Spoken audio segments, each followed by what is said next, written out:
আমার হাতে মদের বোতল দেখলে তোমার যেমন লাগবে, তুমি বোরখা পরার পর বয়ফ্রেন্ড পাশে বসালে আমার এমন লাগে। কারণ মদ হারাম, তোমার বয়ফ্রেন্ডও হারাম। আমি ওয়াজ করার পর মদের বোতল নিয়ে হাঁটলে যেমন এটা একটা ভণ্ডামি হবে, বোরখা পরে তুমি বয়ফ্রেন্ড নিয়ে হাঁটলে এরকম ভণ্ডামি লাগে আমার কাছে।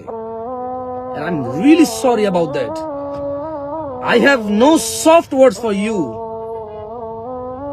আমার আফসোস হচ্ছে, তোমার জন্য আমার কোনো নরম কথা নাই, আমি দুঃখিত। I'm very sorry.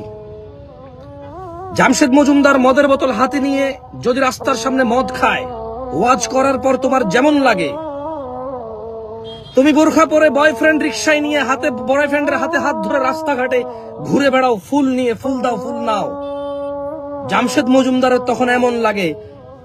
কারণ জামশেদ মজুমদারের হাতে মদের বোতল যতটা হারাম, বোরখা পরে মুসলিমা সেজে, পর্দাসীন সেজে, অবিবাহিত হয়ে বয়ফ্রেন্ড নিয়ে তোমার রাস্তাঘাটে হাঁটায়, এর চেয়ে অনেক বেশি বেশি বেশি বেশি হারাম। হারাম হারাম। কোন জেনাকারী জেনা করে পতিতালয়ে গিয়ে, আবার কোন জেনাকারী মসজিদে ঢুকে জেনা করে, কেমন লাগবে তোমার? দুইটাই তো জেনা। তোমার কাছে বেশি বর্বর কোনটা মনে হবে? কোনটা বেশি বর্বর মনে হবে তোমার কাছে? কোন জেনাকারী নন মাহরাম আর মাহরাম পার্থক্য না করে যাত্রার সাথে যদি জানা করে, তোমার কাছে কেমন লাগবে? মাহরাম আর নন মাহরামের ডেফিনেশন এসে কেমন লাগবে তোমার কাছে? তোমার মন্তব্য কি হবে? তোমার মন্তব্য কি হবে?